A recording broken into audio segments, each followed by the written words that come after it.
貪靚嘅大家有了解係日本藥妝嘅趨勢嗰啲咧，都會知道呢個牌子。佢合緊眼瞓。豆乳嘅乳酪真係唔好食。呢個透透地明嘅面一睇就知係好煙韌啦。小狗有要求，因為烚咗2隻蛋，我又坐喺度唔喐，然後咧就得閒走過嚟嗌下我。食烚蛋啦，食烚蛋啦！烚咗2隻蛋，一隻係我嘅普通日本蛋，另一隻係佢嘅，係 pasture raised 嘅蛋嚟嘅。佢養嘅過程咧係真係俾佢周圍走啦，喺一啲室外嘅地方咧，咁佢哋就可以有好多空間啦，又曬到太陽啦，又可以食真正嘅草啊、昆蟲啊做飼料啦。咁所以佢嘅營養價值咧應該係最高嘅，所以佢會有好多好好嘅 omega 3啊，有維他命 D 啊，因為隻雞咧係有曬到太陽嘅。咁另外成日我哋見到有啲 free range 都賣到好貴噶嘛，但其實咧我覺得 free range 蛋咧係一個 scam 嚟嘅，因為 free range 嘅準則咧其實佢係好模糊嘅，即係佢只係唔係一個籠裏面，但係佢可以係喺一個好窄嘅空間，有好多隻雞喺度，佢哋食嘅嘢都係一啲飼料啦，咁所以飼養嘅過程咧都唔係我十分理想，所以最好其實係 pasture raised 嘅，咁當然係比較貴啦。C super 買嘅咁都幾貴嘅，12隻152蚊，得我就係俾佢食嘅啫，我自己就食翻一般嗰啲最平20蚊一盒嘅日本蛋啊嗰啲就算噶啦，得個10幾20年命梗係要食好啲啦，係咪？而家咧就剝咗佢隻蛋俾佢先啦，虎視眈眈咗好耐噶啦。溏心蛋，溏心蛋唔得，溏心蛋好啲嘅，因為蛋黃咧其實生食係最好，但係我又唔敢俾生佢咧，最好煮到蛋白熟嘅，然之後裡面啲蛋黃咧係仲係少少流心會好啲，呢個有啲太熟，不過都 OK 嘅。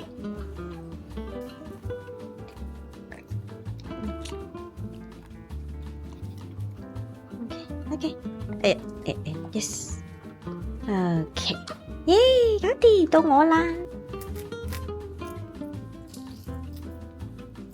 超級橙，大家都好中意嘅蛋黃係咪？但唔代表佢係營養高啲嘅。呢個係我㗎，不過真係好好食。冇啦 ，no。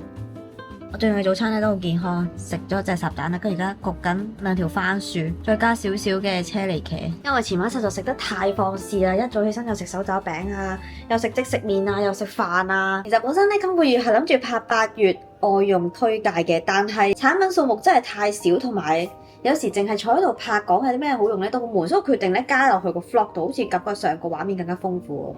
咁咧就嚟分享下。首先咧就係我最近去做 Pilates 啊，我發覺香港越嚟越多人做 Pilates。咁 Pilates 其實同 Yoga 有咩分別咧？Yoga 咧比較屬於一啲靜態啲嘅動作姿勢啦，去 hold 住嘅時候再控制你嘅呼吸啦。而 Pilates 咧，我係做 reformer 嘅，有部機啦，成日見到嗰啲人啊坐部機度喺度推下咁樣嘅，你唔好覺得好容易，因為其實 Pilates 係結合咗平衡、柔軟度、你嘅耐力，你要控制好你嘅身體，係一啲都唔容易㗎。即係佢個重量可能係唔係好重，但係我覺得對於女仔嚟講就非常之好啦。因為好多女仔可能怕做 gym，就會到好似金剛芭比嗰啲咁大隻啦，咁的確係好難，但係都有可能嘅。咁但係 Pilates 咧就會練到更加多你深層嘅肌肉，成個線條係更加靚，係練埋你嘅體態嘅。咁同埋價錢比較平啊嘛，200零蚊一堂嘅話，你又有埋個 instructor 去教埋你點做。咁你做 gym 你揾 PT 嘅話，其實個價錢好貴噶嘛。咁我好建議咧，如果大家係未有運動習慣，又好想覺得年紀有啲少少大啦，或者咩原因都好啦，好想喐下嘅，可以由 Pilates 開始。佢係做一個比較低強度，但係又鍛鍊到你嘅身體，上完又會覺得好舒服嘅一個活動嚟嘅。咁我係去 Blue Pilates 嘅，因為佢個好處係佢有好多唔同嘅分店啦。我去過元朗，去過葵芳，去咗鑽石山、觀塘、旺角、太古城，係有好多個地方俾你揀嘅。咁同埋佢個好處係你唔使 WhatsApp 去同佢俾錢啊，定係乜嘢溝通啊成日，你直接喺佢個 app 度，係佢有個 app 嘅 download 完之後買10堂啊或者試堂啊，你自己揀啦，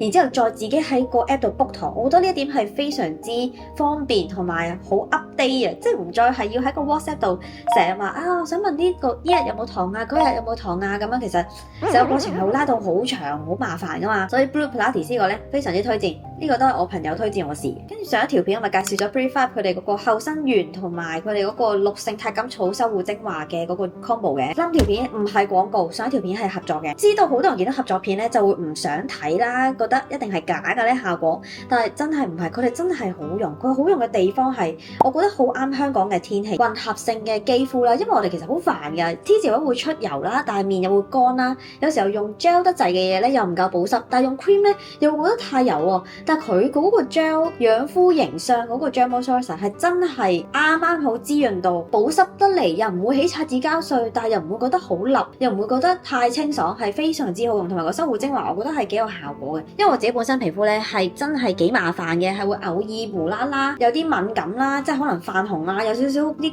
暗粒啊，咁但係用咗嗰個修護精華之後咧，係真係覺得個皮膚係穩定咗嘅，同埋我再加美白精華嗰啲咧，都唔會覺得好立啦，又會令到成件事係溫和咗啦，所以我覺得呢一個組合係非常之推薦嘅。不過如果你話你想試佢嘅 product， 但係又唔知揀邊一樣嘢好咧，我就冇辦法幫你揀，因為我真係成 set 咁樣去試，我又冇單獨去試，唔知邊一個特別好用。咁但係如果真係要我揀一樣嘅話，我一定係揀養膚型霜同埋佢嘅綠勝肽新出嘅呢個修護精華，係真係幾好用嘅，大家真係可以俾個機會去試下。唔好聽到話啊香港品牌嗰啲成分一定好差啦，嗰啲品質監控一定麻麻地啦，唔係，佢係日本做啦，佢冇做動物測試啦，呢一樣嘢已經非常之加分。佢型霜如果我用晒咧，我係絕對會回購嘅。跟住咧係一支髮尾油，我諗貪靚嘅大家有了解係日本藥妝嘅趨勢嗰啲咧，都會知道呢個牌子係 LOA 髮尾油啦。佢另外有支係白色嘅香薰油，嗰個好似係新啊，都用得，就會比較厚少少。如果你想做濕髮造型嗰個咧，就可以用嗰個嘅。咁呢個係屬於薄身啲嘅，你見唔見到佢其實都係非常之流質啊。咁佢有好多種唔同嘅香味啦。我呢一個咧係我做晒功課，見到 Fresh 嗰啲人介紹話呢一個茶香係最正嘅，咁我就慢買翻嚟試啦。我係喺日本樂天特登訂翻嚟嘅，但其實香港係有得買㗎。我去開嗰間旺角兆萬嘅髮品鋪 United Hair 咧，佢有得買，但我唔知佢有冇得試香。因為呢個咧係叫做 Neroli Smoke Tea，即係橙花嘅煙熏茶。我覺得佢茶香味係有嘅，但係佢更加重嘅係有一種奶香，佢係有少少似落咗糖嘅奶茶。嗱，佢係非常之流質，同埋咧佢嘅好處係你就算係乾髮用佢咧都唔會好立，因為我係屬於扁塌頭髮啦，個香味超勁，所以咧我揀嗰啲髮尾油咧一定唔可以太厚重啦，如果唔係就會令到我頭髮更加扁塌噶嘛。咁佢係做到呢一點嘅。今朝都有洗頭嘅，洗完頭就用佢啦，跟住再去吹頭，因為佢係有抗熱嘅功效嘅。咁我自己用係好中意，因為佢個香味咧係可以 last 得好耐嘅，即係你啱啱搽完咧，你濃嘅程度咧就係搭 lift 嘅人會聞到，搭巴士坐你可能前面後面嘅人都會聞到，但係去到黃昏啦，你收工嘅時候咧，就會變到好淡淡嘅香味，就係可能你男朋友控埋嚟先至聞到嘅嗰個濃淡嘅程度，所以我都係啱啱好嘅。最後咧係一支調味料嚟嘅，我好中意食柚子醋啦，尤其是打邊爐嘅時候。咁我之前咧就係買茅乃舍嗰支嘅粒粒柚子醋嘅，但係自從我食完之後想再買啦，發現佢係冇再推出嘅，用咗少少時間去物色唔同嘅柚子醋啦，終於俾我喺 C Super 揾到一隻非常之近似，仲要平一半，個份量仲要超大，你睇幾大支？蘿蔔蓉再加柚子醋咁樣嘅，發覺好多柚子醋佢第一個成分咧就係豉油，所以你食起上嚟咧少少，你會覺得好濃味嘅。咁但係佢係水行先，跟住豉油，跟住就係柚子，跟住係醋咧，我覺得佢嘅酸味、甜味、鹹味、濃淡嘅程度都係做得啱啱好。呢啲係連我男朋友都覺得好中意，打邊爐用嚟點啲肉啊，任何嘢其實都得㗎，菜啊、豆腐啊、粉麵啊，點下佢咧都會有一種好日式嘅感覺嘅，甚至乎用佢嚟做沙律汁或者係撈冷麵，我都覺得會好好食嘅。呢一支係42蚊啫喎，係喺 C Super 買咁大支。如果大家都中意食柚子醋，唔係啲夏天咧咁熱嘅時候，好多時都想食下呢啲凍嘢咧，咁撈烏冬又唔知揾咩汁撈咧，揾佢咧都非常之正。冇錯，今日嘅好物就係咁多啦，咁少，所以唔特登拍一條就擺落個 vlog 度就非常之方便啦。呢個綠番茄仔咧，我喺一田買嘅，佢係屬於一個好甜嘅番茄仔，你唔好見佢青色咧係冇好酸，佢係比紅色嗰啲更加甜嘅。咁咧我就會先落一個橄欖油啦，然之後再落呢一個醋，真係好好食啊！而家真係食咩都好中意落下佢，就係咁方便，唔好太多，好少已經夠啊！佢個味咧都幾濃郁嘅，又虎視眈眈啊呢個人，而家朝朝都係咁樣望住我，但佢瞌緊眼瞓。你瞌眼瞓，佢要瞓覺啦。因為今朝其實真係好熱啊，帶佢行咧，就算天光出去7點零鐘翻屋企咧，其實係好辛苦，唔行得太遠。大家有冇放狗啊？我係想分時段放嘅，即係等佢喺街嘅時間盡量縮短啲啦。但係唔熱嘅時間係好短啦，即係去到夜晚可能天黑啦。7點幾落街，其實個地板都仲係暖嘅，我都覺得好難頂。但係朝早咧又好快已經會好熱，會一出少少太陽咧，哇已經興到咧，所以而家放狗對我嚟講係一個好大嘅挑戰嚟嘅。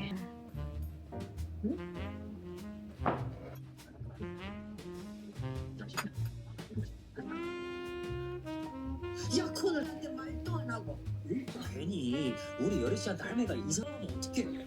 그러니까 내가 여리 씨한테 그냥 好甜喎。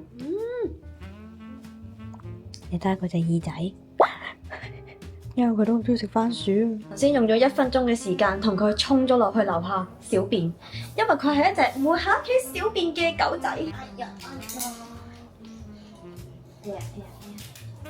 所以無論打風定係落雨定係咁曬，都一定要同佢去個廁所。如果好慘噶嘛，你諗下，我哋人都唔可以忍咁耐尿啦。哇，thank you，哦，thank you 啊，求啊！哦，明白啦。Yes, good boy。好慘啊！你個樣係咪啊？OK。又發現到一樣嘢，佢係點都唔會食嘅。就係你啦，俾大家睇下。頭先我餵佢避開，好似有毒咁樣，有菌咁。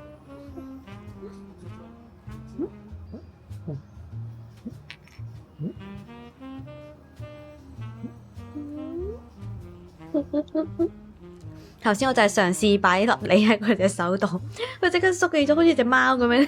今晚約咗人食飯，但而家咧啱啱3點，好肚餓，食個下午茶咧，就喺 CC Super 買咗呢個豆乳嘅乳酪，真係唔好食，因為乳酪係應該要酸酸地啊嘛，但係佢係完全係豆奶嘅味道，佢純粹係有嗰個質地，但係佢冇嗰個乳酪嘅味道嘅酸味嘅，咁我就唔係話好中意嘅，但係我都唔會嘥嘅，我會食埋佢嘅。嗱，你睇下佢係好似乳酪㗎，但係真係一般啦。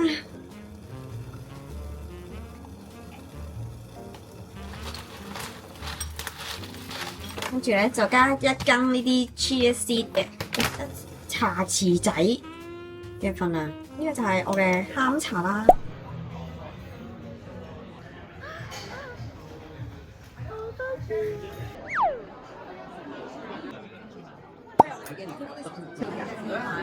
呢個4隻加個單啦，嗬。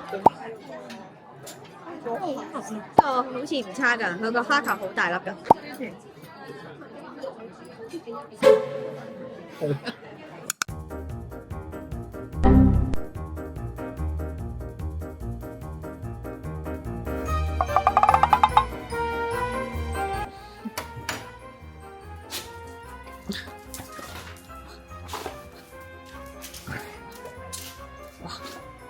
哇，凍啊！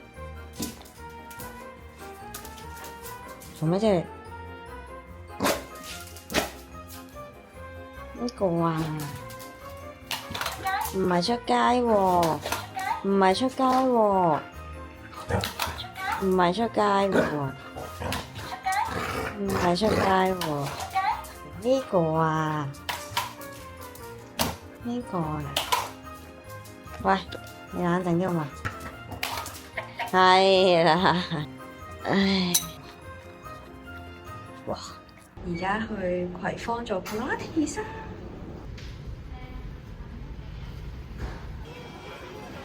真係好好笑。竟然留咗個水樽喺課室喎，唔知仲有冇人喺度咧？如果拎唔翻，就可能要下個禮拜。我個水樽啊！約咗朋友嚟觀音廟拜神啦，祈求狗狗身體健康啊！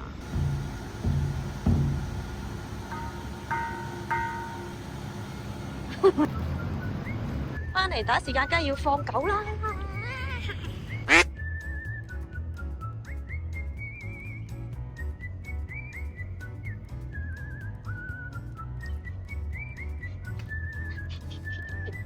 有冇尷尬啊？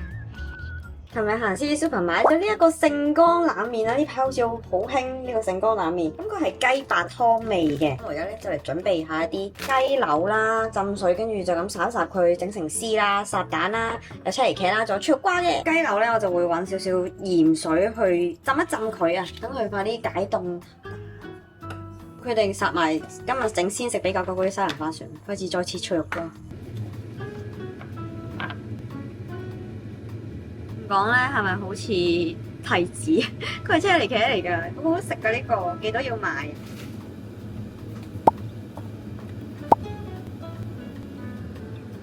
我成日都會好懶咧，一煲烚蛋嘅時候，同時烚埋其他嘢。呢個麵咧，原來佢話烚1分鐘已經夠㗎啦，好方便喎。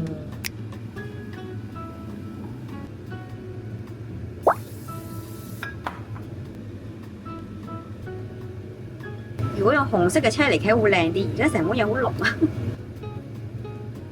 我原佢話而家仲需要溝呢個汁，所以我決定加咗粒冰落去，代替部分嘅水嘅。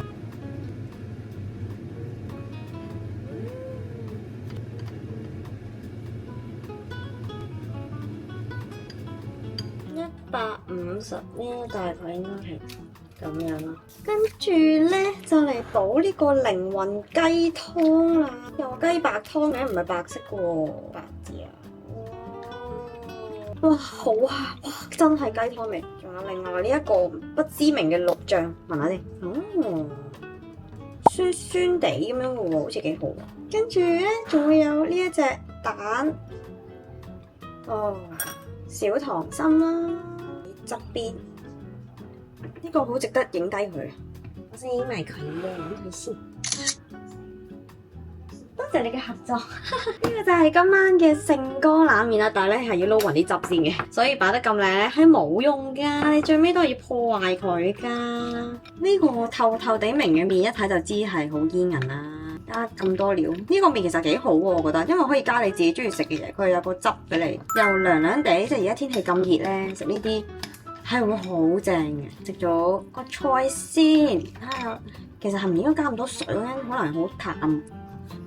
哇，好鹹喎！因為我自己未食過盛江冷麵，我唔知佢本身係咪咁嘅味，我就覺得佢嘅雞湯味好濃，同埋有一種柚子胡椒嘅味，但係佢唔係辣嘅柚子胡椒。